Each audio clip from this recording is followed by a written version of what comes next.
Hey everyone, JCat here. I have something pretty cool to show you tonight. This is one of my new creations. This is something that's that came out of a need. Basically, I got tired of having to flip a switch all the time to do these up temps and different things like that. So it's a way to run sort of like scripts or profiles with a bunch of steps. With your eNail without actually buying a new eNail. This is sort of, a hybrid of not buying, a really advanced eNail that has the ability to reprogram your PID settings and everything else. All it can do is it can run scripts, and those scripts can have steps, and those steps are based on temperature because it can read the temperature, as well as time, and it can also signal you with things like flashing the LED. Right now, it doesn't have a display. That's just because I didn't have any, so I couldn't put one in. So all I have is this little LED that tells you what's going on. Apart from that, I have this rotary dial that allows you to actually change things. So when I turn it, it selects different profiles. So I'm on profile 1. There, I'm on profile 2, so flash twice. There, profile 1. So yeah. So let's leave it on profile 1. That's a down temp of 75 degrees. That should work pretty well and be an interesting little test to run. So, actually, before I do that, let's show you what's in here. So in here I've got the controls I was just showing you, and a jack on the front for your eNail coil. I've got a Raspberry Pi Zero down there that's doing all the control, as well as an interface for the thermocouple, and a massive relay in here, just because I'm waiting for a smaller one to come in, similar to me waiting for a screen to come in. And so what it has cable that comes out here that plugs in where your eNail coil would usually plug in, over here.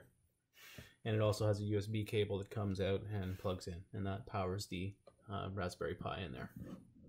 So this rotary dial is the only interface to it, and that's actually how I plan it. There'll be, like I said, an LCD display or an OLED display that I'm going to put on there for information to show the profile name, show the current temperature it's reading, show the current step it's running. Basically all the same information you're seeing in the corner there.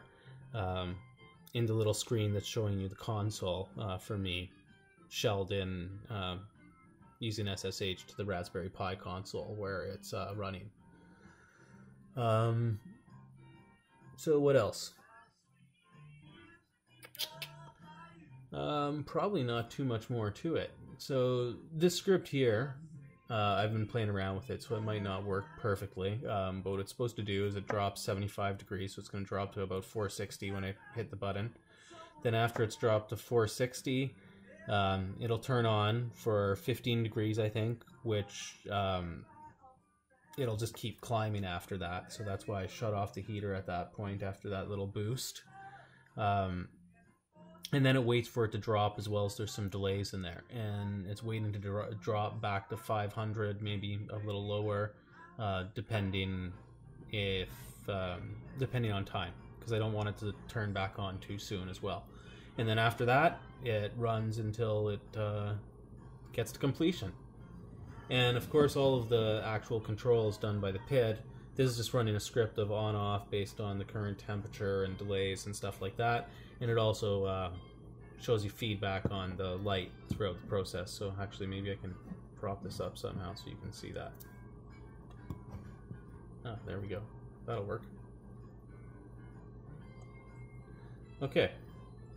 So I'm going to press the button and let's see, am I on the right script?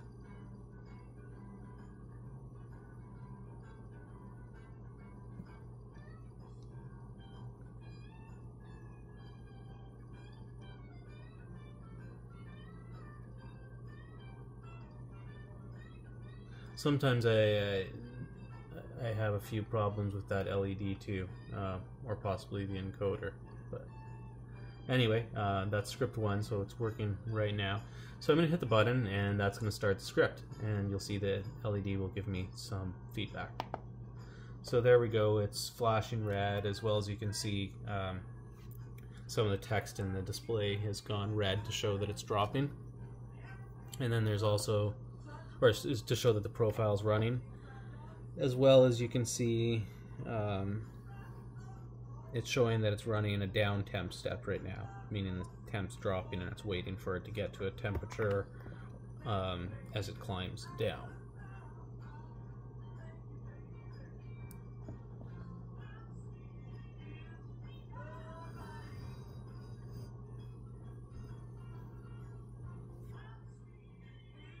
I'm waiting for that light to turn blue, basically, which it should do around 460.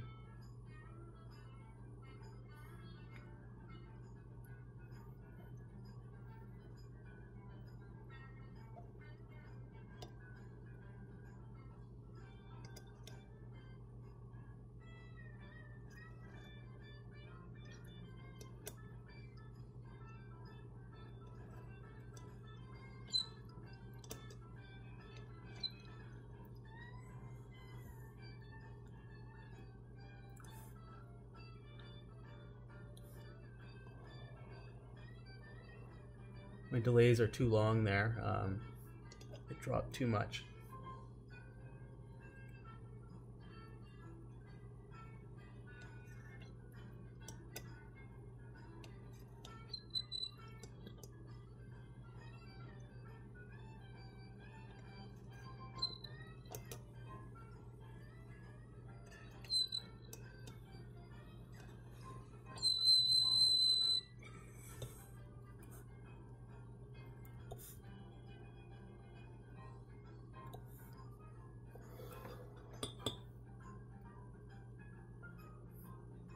And that's pretty much it. Could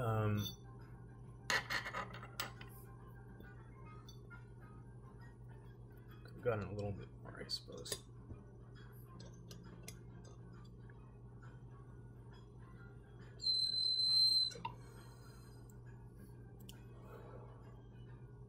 Yeah, that was not worth it. That last little pull.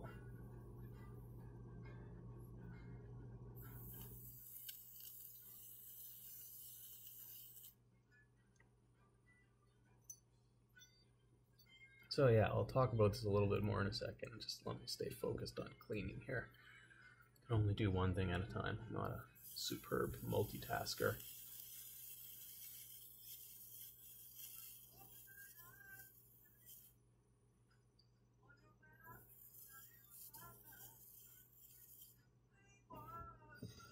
So yeah, I'm sure you noticed there at the end that the light went green. Yeah, there was actually a yellow there, but the yellow's really hard to see. It looks more kind of greenish than yellow, really, so I'm going to have to work on that. But apart from that, yeah, you could see it when it got to temp. It just waited too long, so it dropped too much before it kicked back in.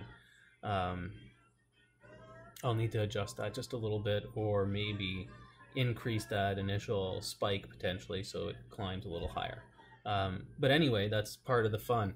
But you can see I've got it very much tailored so that I can take that first low temp hit and then it pauses, and then I get the second hit that goes right up to the maximum temperature and finishes off the profile. So yeah, I super like this. It means that I press a button, then, you know, literally just push on that for a second. Then I start loading my dab, and then by the time I'm done loading my dab, it's basically ready to go. And it takes care of all of the clicking of the buttons and everything else that I would have to do otherwise. And then, so that's sort of how I've got it set up for my eNail dish. I've got it set up for right now 75 degree up temp and a 95 for 535 and 545 are my temperatures I'm using there. And then on my new vape, I've got to start fooling around with some profiles there as well, because that's with the V-Rod a completely different approach. The way I like to do it on the V-Rod is it's more of I'm not sure what you'd call it exactly. But what I'm doing is when I first take the hit, I turn off the switch before I start, because I find the heat retention in the titanium otherwise, it spikes the heat too high. So what I actually wanted to do is I wanted to, when I first apply my hit and my first hit, for the switch to be off and for it to be dropping. Then once it drops to a certain temperature, I want it to probably kick back on either immediately at that point, and then delay, or possibly delay and kick back on, depending where all that sort of falls out. I haven't fooled around with that yet. But anyway, what it ends up having is a bunch of profiles that I can run that all I have to do is click a button. So this is cool, and it's not a full eNail, it's an extension or an addition to your eNail. But I plan on taking this a little bit further as well. I'd like to actually make this into a full eNail as well, that has the ability to then, set the PID settings for different types of eNails and stuff that you have on them. But what I don't want to do is I don't want to redo, the industrial PID control. So I'm going to reuse an Omron E5cc. But I'm going to use one of the ones that has the communication built into it, so that I can actually control the communication externally to it. But I can let it take care of doing what it does best, which is, controlling the temperature and making sure that everything stays in line, and doing the PID control much better than we can do within a Raspberry Pi or an Arduino or something of the sort. At least that's my gut feel after having fiddled around with that for a number of months. So anyway, in the Omron, it does just such phenomenally good control, and there's a number of reasons behind that. It may be achievable on Raspberry Pi or Arduino, but it's definitely not an easy task. So anyway, as opposed to reinventing the wheel, my thoughts are you actually have this, which is called eNail Magic, which is an extension or an addition to your existing eNail, and allows you to run profiles, scripts really with steps in them, to do things like down temps. And then the other thing being a full eNail, which would be, a really nice eNail, but that has an industrial controller built in it, but has all the bells and whistles of an advanced eNail. I guess the other part I didn't talk about is this is, a really early prototype, the proof of concept, which it's turned out really well, which is why I'm filming this, because I'm super happy with it. Meaning I actually prefer doing my dabs this way. I'm probably going to have to bring it with me to the cottage this weekend. So anyway, after this proof of concept, I'm super happy with the results. So I'm pretty sure I'm going to take it further now. This is also running in a little Node.js application. It's open source to a degree. It runs under Creative Commons non-commercial license. So basically, it's free to distribute for your own personal use, as well as it's free for educational purposes and whatnot, but it's not free for commercial purposes, meaning you can't go ahead and use it and put it into something for resale. So anyway, all that being said, I'm also working on a mobile application that pairs with that will be a native application, or if not a native, a PhoneGap or Cordova one, so it'll be like a native application. You won't know the difference. That'll use Bluetooth to communicate with this. I could use web-based communication, which in a lot of ways would be a lot easier. Definitely the Bluetooth communication is more complex than the stacks that are already available for web-based communication. However, I feel that the advantages of doing this Bluetooth-based, at least Bluetooth-based first, because I mean, heck, if you don't do the Bluetooth first, then how do you even configure your network settings? So Bluetooth first, which I've already got some rudimentary logic for, but I'd like to get it a little bit better. And then the Bluetooth interface, it'll allow you to do the same things that you'll get on the device, which are basically firing off profiles. It'll probably have a slicker UI for that, as well as get all the feedback that you'll get from the display. And the other thing would be to edit your profiles in it. And then that's just this one. I don't think you really need web-based access for the eNail Magic. For the full eNail, which I haven't decided on a name for, that I think you would want both web and Bluetooth. So then from the Bluetooth you could configure your network connections or view your network information, and then using that it would allow you to configure the configure the application or know what URL to go to. So yeah, that's that. Yeah, and there may be an auto discovery as well too, but trying to do auto discovery of these things in my life anyway, what I find is then you're at the mercy of people's networks, and it doesn't always work out. So by giving the Bluetooth and giving visibility into the network settings, if automatic doesn't work, then all of the information is easily available through Bluetooth. So anyway, I feel like I've been really rambling on about the technical stuff, so I hope those that weren't interested just sort of skipped over that. And those of you that are more technical, maybe it was interesting. So, yeah, I'm open to ideas and suggestions, especially for ideas of profiles that you guys like to run, so that I could actually pre-package some in here and test them out.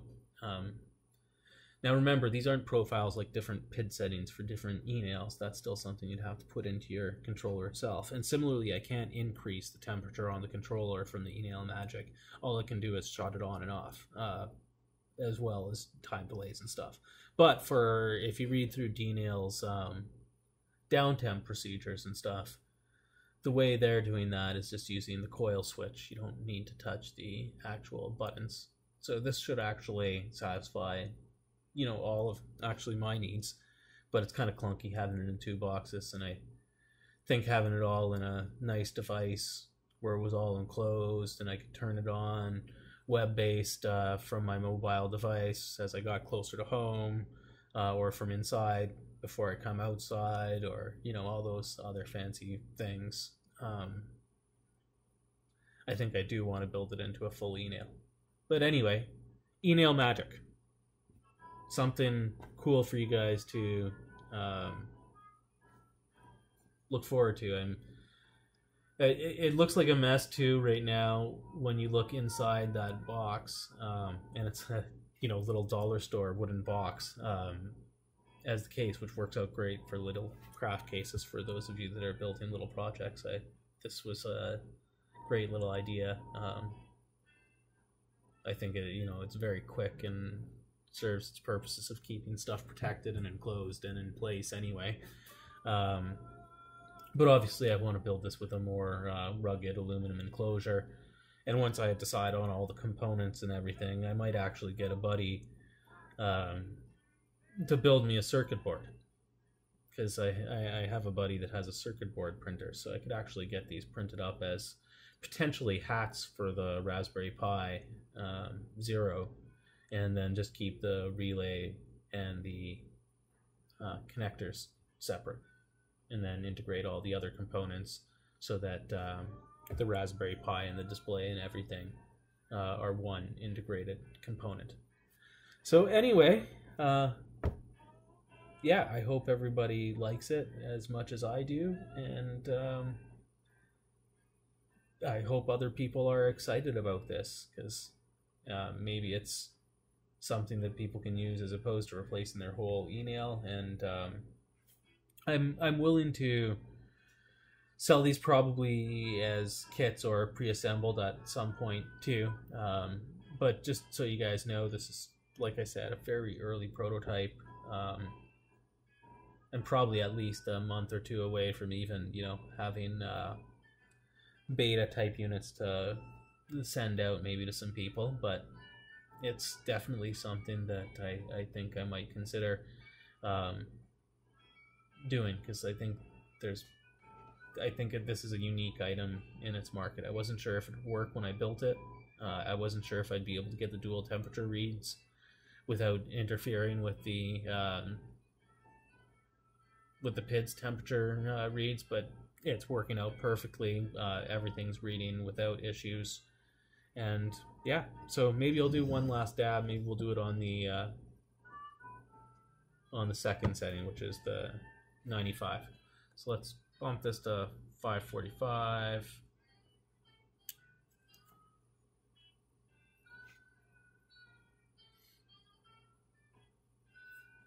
Also, when I hit that button, right, it records the start temp that it has when the button's hit. So for instance, if I had hit the button when it was 535, then it's going to drop 95 degrees from 535, and everything will be based off 535. And that's because it has no idea what the set temperature is on the actual controller. It just knows what the current temperature being read from the coil is.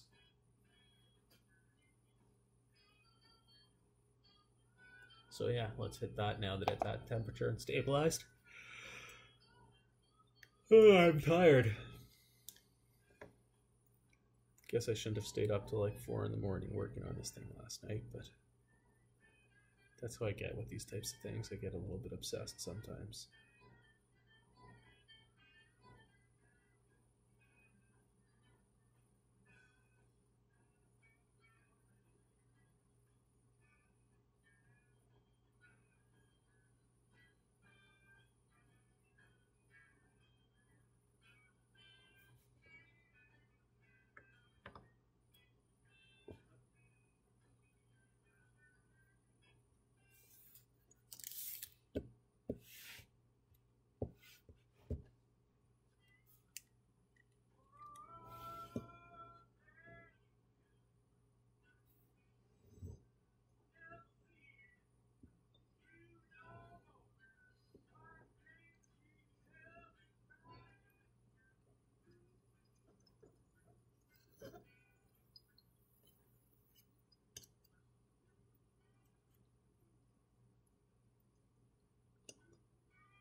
Oh, that was a good one.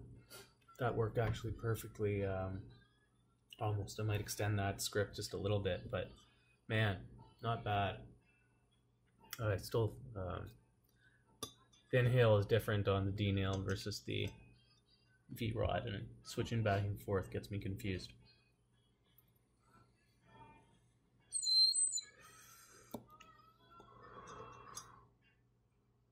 Alright, that was the last of it.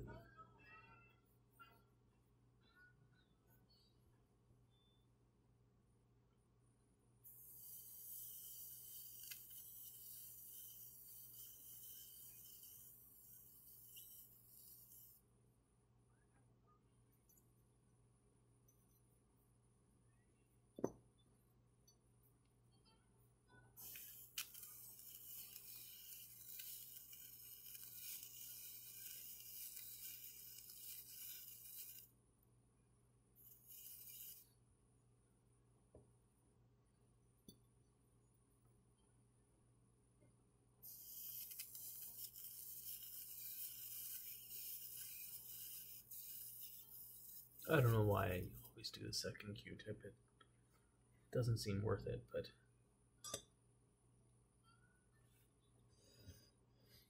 think 1.5 Q-tips is the perfect amount. Anyway, that's it, guys. I hope you enjoyed the show, and have a good night.